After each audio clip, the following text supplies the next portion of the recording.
தற்போது சென்னையில் அற்புதங்கள் நிகழ்த்தும் ஒரு கோவில்னா அது தாத்தா சித்தர் கோவில்னு எல்லாராலும் சொல்லப்படுது. தாத்தா சித்தர் கோவில் இந்த கோதண்டராமர் தெருவில் தாங்க ஸ்ரீமத் வேங்கட சுப்பானந்த சுவாமிகள் இருக்காங்க. தாத்தா கோவில் அப்படின்னு மக்கள் எல்லாரும் ரொம்ப அன்போடு அழைக்கிறாங்க. நாங்கள் போனது இரவு நேரங்கிறதுனால இங்கே வெளிச்சம் அவ்வளோக்கு அதிகமாக இல்லை, கம்மியாக தான் இருந்துச்சு வீடியோவில். அதனால் உங்களுக்கு கம்மியாக தான் இது தெரிஞ்சிட்ருக்கோம். ஆனால் வியாழக்கிழமைகளில் கூட்டம் ரொம்ப அதிகமாக இருக்கும். அதனால தான் மீதி நாளில் போய் வீடியோ எடுக்கிறதுக்காக போயிருந்தோம். தாத்தா கோவில் என மக்களால் அழைக்கப்படும் ஸ்ரீமத் வேங்கட சுப்பானந்த சுவாமிகள் கோவில் எங்கே இருக்குதுன்னு பார்த்தீங்கன்னா பழைய வண்ணாரப்பேட்டை கோதண்டராமன் ஸ்ட்ரீட்டில் அமைஞ்சிருக்கு. மிகவும் சக்தி வாய்ந்த ஒரு கோவில் தாத்தா கோவில் அப்படின்னு இப்போ சென்னையில் ரொம்ப பிரபலமாக யூடியூப்லலாம் பார்த்தீங்கன்னா நிறைய பேர் பார்த்துட்டு வராங்க. வியாழக்கிழமை பார்த்தா ஒரு 4 ஸ்ட்ரீட் தள்ளி நிற்கிற அளவுக்கு கூட்டங்கள் அவ்வளோ இருக்குது, அவ்வளோ பேர் வராங்க. அதுவும் பௌர்ணமி, அமாவாசை, வியாழக்கிழமைலாம் ரொம்ப கூட்டம் அதிகமாக இருக்குது.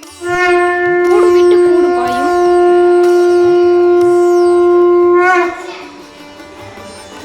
கூடு விட்டு கூடு பாயும் சக்தி நிறைந்த ஒரு ஸ்ரீமத் வேங்கட சுப்பானந்த சுவாமிகள் இருந்திருக்கிறாங்க. தமிழ்நாட்டில் ஜலசமாதி அடைந்த சித்தர்களை விரல் விட்டு எண்ணலாம், அவ்வளோ குறைவாக தான் நம்ம கேள்விப்பட்டு இருப்போம். அதில் ஸ்ரீமத் வேங்கட சுப்பானந்த சுவாமிகளும் பொறுத்தவங்க. செங்கல் சித்தர்னு இன்னொரு பேரும் இவங்களுக்கு இருக்குது. இந்த சுவரில் பார்த்தீங்கன்னா நிறைய சித்தர்களோட ஓவியங்கள் வரைஞ்சி வச்சுருக்கிறாங்க. அதில் தட்சிணாமூர்த்தி, ஸ்ரீமத் வேங்கட சுப்பானந்த சுவாமிகள் அவங்களோட ஓவியமும் அங்கே இருக்குது. பௌர்ணமி, அமாவாசை, வியாழக்கிழமை கூட்டம் மிகவும் அதிகமாக இருக்கிறத பார்க்க முடியுமா? விரதம் எடுக்கணும், பெரிய செலவு செஞ்சு இங்கே வரணும் அப்படிங்கிறதெல்லாம் ஒன்றும் இல்லை. நம்மளால் முடிஞ்சதை பூ வாங்கி கொடுக்கலாம். எலுமிச்சம்பழம் இந்த மாதிரி கொடுத்தோம்னா ரொம்ப விசேஷம்னு சொல்கிறாங்க. உள்ளேயே பார்த்தா கடைகள்லாம் சின்ன சின்ன கடைகள்லாம் இருக்குது. அங்கேயே தீபம், எலுமிச்சம்பழம், பூ எல்லாமே கிடைக்கிது. உள்ளே போனோம்னா ஒரு சிவன் ஆலயம் சின்னதாக மிகவும் பழமை வாய்ந்த ஒரு கோவிலை தான் பார்க்க முடிஞ்சது. அதுக்கப்புறம் நிறைய சித்தர்கள் அவங்களோட வரைபடங்களாக ஓவியங்கள் வரைஞ்சிருக்காங்க. பிரசாதமாக இதை தான் தராங்க. எலுமிச்சம்பழம், பூ அந்த இடம் தாங்க இது.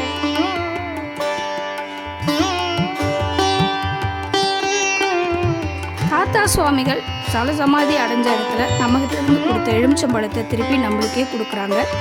7 தீபம் வேண்டி கொண்டு ஏற்றினால் என்ன பிரச்சனைனாலும் தீர்த்து வைப்பார் தாத்தா சுவாமிகள்னு இங்கே வரவங்க எல்லாருமே சொல்கிறாங்க. நம்ம பார்த்துட்டு இருக்கிறது ஒரு சித்தரோட ஸ்ரீ பக்திநாத்தார் அவங்களோட ஓவியம் பார்த்துட்ருக்கோம். சீரடி பாபா போல் இங்கேயும் மக்கள் கூட்டம் அதிக பேர் வராங்க. ஷீரடி வியாழக்கிழமை பாபாவுக்கு எப்படி விசேஷமோ அதேமாதிரி தாத்தா சுவாமிகளுக்கும் வியாழக்கிழமை விசேஷம்ன்றதுனால இங்கே ரொம்ப கூட்டம் அதிகமாக இருக்குது. முக்கியமாக இங்கே வர்றவங்களோட வேண்டுதல் என்னன்னு பார்த்தீங்கன்னா குழந்தை இல்லாதவங்க தான் இங்கே நிறைய பேர் வந்து வேண்டிக்கிறாங்க.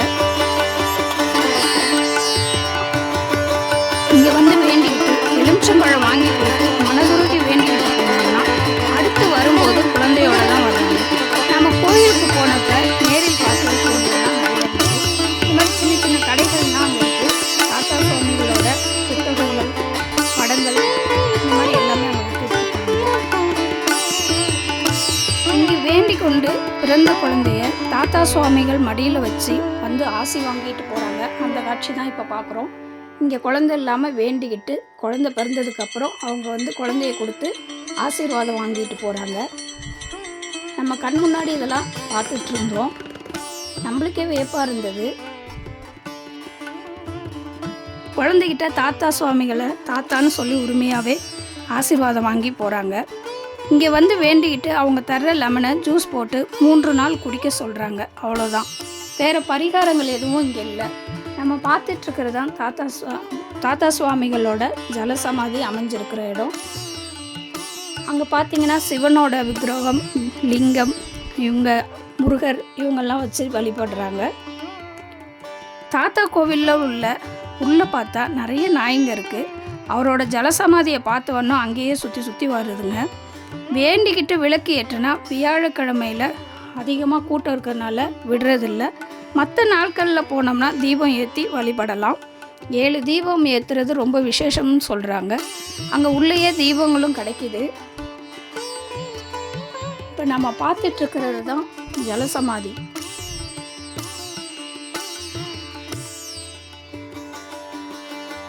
கோவில் சிறியதாக தாங்க இருக்குது. இப்போ தான் கட்டுமான வேலைகள்லாம் நடந்துகிட்ருக்கு. ரொம்ப பிரபலமாக இப்போ தான் தாத்தா சித்தர் வெளியே தெரிய ஆரம்பிக்கிறாங்க. இவ்வளோ நாளாக அவ்வளோவா கூட்டம் இல்லை, யாருக்கும் தெரியல. இப்போ தான் அவரோட இது எல்லாருக்கும் தெரிஞ்சு வர ஆரம்பிச்சிருக்கிறாங்க. வேண்டிக்கிட்டு விளக்கு ஏற்றுறது ரொம்ப விசேஷன்றதுனால வியாழக்கிழமை வந்தீங்கன்னா ஏற்ற முடியாது, மீதி நாட்களில் வந்து ஏற்றலாம். இவ்வளோதான், சின்ன கோவில் தான், கூட்டம் ஆனால் அதிகமாக இருக்குது.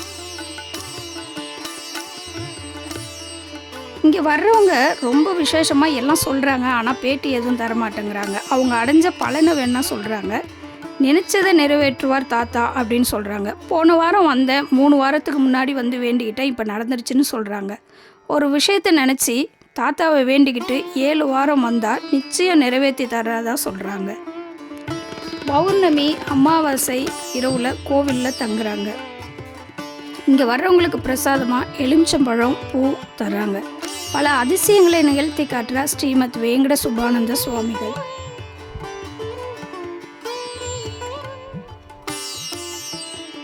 இந்த தாத்தா சாமி சிலைகளுக்கு முன்னாடி இருக்கிறது தாங்க, அந்த இடத்துல தான் ஒரு கிணறு இருந்திருக்கு. அதில் தான் ஸ்ரீமத் வேங்கட சுபானந்த சுவாமிகள் ஜலசமாதி அடைஞ்சிருக்கிறாங்க.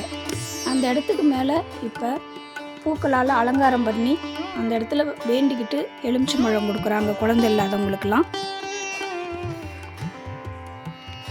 நிறைய பிரபலங்களும் வந்து போகிறதா சொல்கிறாங்க. மக்கள் மட்டும் இல்லைங்க, நிறைய பிரபலங்களும் வராங்க, இரவு நேரத்தில் வந்துட்டு போகிறதா சொல்கிறாங்க. எந்த செலவும் இல்லை, பரிகாரமும் இல்லாத கேட்டதை கொடுக்கும் ஒரு உரிமையுள்ள தாத்தா அப்படிங்கிற மாதிரி தான் எல்லாருமே வேண்டிக்கிட்டு போகிறாங்க. நியாயமான தேவைகளை நிறைவேற்றுவார். நம்மளுக்கு தேவையானதை வேண்டிக்கிட்டோம்னா, நம்மளுக்கு தேவை அப்படிங்கிறது தெரிஞ்சு நியாயமாக இருந்தால் கண்டிப்பாக அதை நிறைவேற்றி தருவார் தாத்தா சித்தர் அப்படிங்கிறது அங்கே வர்ற ஜனங்களை எல்லாருமே சொல்கிறாங்க. தலையெழுத்தையே மாற்றும் சக்தியாக ஸ்ரீமத் வேங்கட சுபானந்த சுவாமிகள் விளங்குறாங்க. கோவில் திறந்திருக்கும் நேரம் பார்த்திங்கன்னா காலையில் 6:30 முதல் இரவு 8:30 வரை டெய்லியும் திறந்திருக்கு. மதியம் 12:30 மணி போல் அன்னதானமும் இங்கே நடைபெறுது. நிறைய பேர் அந்த அன்னதானம் சாப்பிட்டு நோய் நொடி இல்லாமல் இருக்கணும் அப்படிங்கிறதுக்காக வேண்டிக்கிறாங்க. வர்ற எல்லாருக்குமே அன்னதானமும் கொடுக்குறாங்க. வேண்டியது நிறைவேறிடுச்சுன்னா அவங்களால முடிஞ்சால் அன்னதானத்துக்கு எதுவும் பொருள் வாங்கி கொடுக்கலாம். மெட்ரோ இல்லைன்னா பஸ்ஸில் வர்றவங்க பழைய வண்ணாரப்பேட்டை சர் தியாகராஜர் காலேஜ் ஸ்டாப்பில் இறங்கினா நடந்து போகிற தூரம்தான் இந்த கோவில் இருக்குது. அப்படி முடியாதவங்க ஆட்டோவிலையும் தாத்தா கோவில்னு சொன்னால் கூட்டிகிட்டு போய் இறக்கி விடுறாங்க. கேட்டதை கொடுத்து அற்புதம் பல நிகழ்த்தும் தாத்தா கோவில் குழந்தை வரம், சட்ட சிக்கல்கள், வேலைவாய்ப்பு, குழந்தைகளோட கல்வி, நோய் தீர அனைத்தையும் இங்கு சென்றால் தீர்த்து வைப்பார் ஸ்ரீமத் வேங்கட சுபானந்த சுவாமிகள். இங்கே வந்து தீபம் ஏற்றுறதுக்கான இடமும் தனியாக இருக்குதுங்க. தீபம் ஏற்றிட்டு இதுதான் உள் வழி போகிறதுக்கு, கோவில் உள்ளே போகிறதுக்கான சின்ன நுழைவாயில் தாங்க இது. இங்கே பார்த்தீங்கன்னா நாய்கள் பாருங்கள் அங்கங்கே படுத்துருக்கு. மக்களும் வந்தவங்க வேண்டிக்கிட்டு மனதுருகி அங்கேயே உட்கார்ந்துடுறாங்க.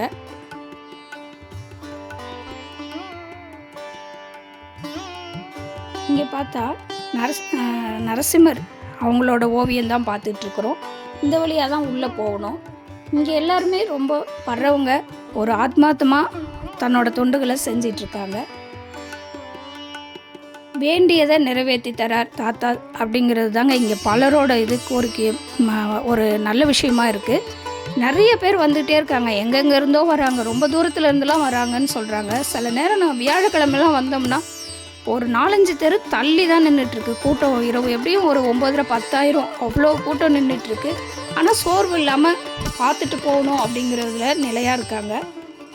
கூட்டம் அதிகமாக இருக்குது. சின்ன கோவில் தாங்க, ரொம்ப பெருசுலாம் இல்லை.